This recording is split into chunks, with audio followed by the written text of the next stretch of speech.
السلام عليكم، كيف حالكم؟ اليوم طبختنا مفتول فلسطيني، وعشان تعرفوا أول مرة أعمل مفتول لحالي، مع إنه من أكلاتي المفضلة، بس لأنه دايما باكله عند ماما وعند عمتي، لأنه بحسه من الطبخات الصعبة كثير وفيها شغلات وخطوات كثير، غير عن شكل الطنجرة والمدخل اللي بيعطيكي إيحاء إنه الموضوع صعب. اليوم قررت أعمل المفتول لحالي، وفعلا رحت السوبر ماركت، شريت بيقتين، بصل، بطاطا، وشريت بندورة، ورحت قسم الحبوب أدور على المفتول لكن ما لقيت. بعدين رحت أجيب طنجرة المفتول لأنه ما عندي، والحمد لله لقيت واحدة نفس تبعت فلسطين، خميلة وقوية، لأنه الدارج بالسوق الحين الأشياء الخفيفة، الطناجر المفتول الخفيفة. ويلا نبدأ بأول مرحلة من مراحل المفتول اللي هي سليق اللحمة.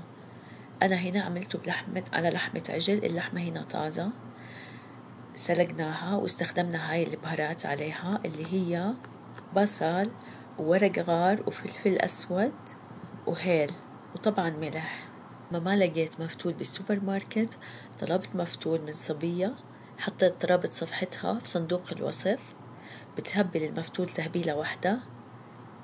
طبعا بدك تعملي مفتول بدك تعرفي كل المصطلحات تبعته، وبنحط عليه بننقعه بمية ساخنة، لازم ساخنة، وبنحط عليه شوية زيت زيتون وبنغطيه وبنتركه على جنب.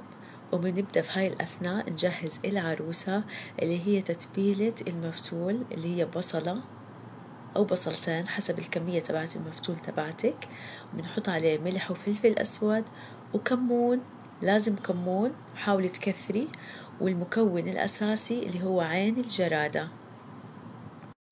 وبستجهز التتبيلة بيكون المفتول صار جاهز وامتص كل المية تبعته. بنحط البصل والتتبيلة على المفتول وبنحركهم مع بعض. وبنبدأ في المرحلة الثانية اللي هي تجهيز طنجرة المفتول. بنحط بقاع طنجرة مية ساخنة وبصلة وهاي البهارات، عود قرفة، ورق غار وفلفل أسود، وما ننسى المسمار أو القرنفل. وبنحط الطبقة الثانية من الطنجرة اللي هي الصفاية عشان نحط عليها المفتول، وبنحطهم على النار.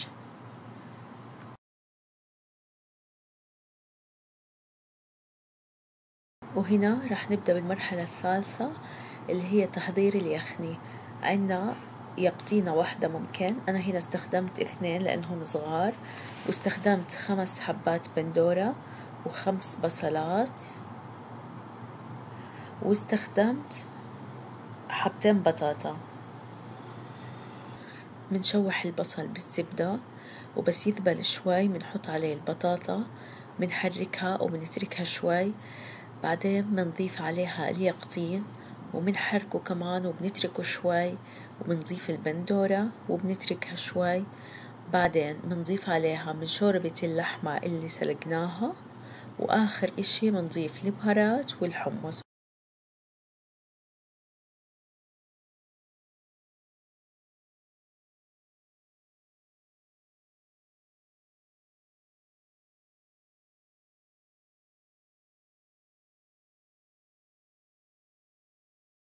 بنرجع للمفتول ونشوفه إذا كان جاهز ولا لا. بالعادة المفتول بينطبخ ساعة، إذا كان متهبل تهبيلة واحدة ساعة، بس عشان تتأكدي أكثر بتضربي عليه ضربتين هيك. إذا طلع معاكي صوت إنه زي كأنه طبلة بطبل هيك، بيكون خلص اكتفى من النار. يا رب تكونوا فهمتوا الفكرة. بعدين بنسكب المفتول بصينية كبيرة، عشان بدنا نحط عليه يا إما زبدة يا إما زيت زيتون اللي بيريحك.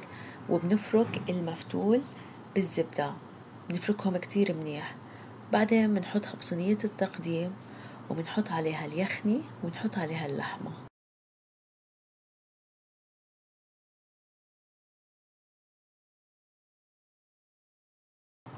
وما ننسى نحط صحن يخني جنب صينية التقديم، وصحة وهنا يا رب.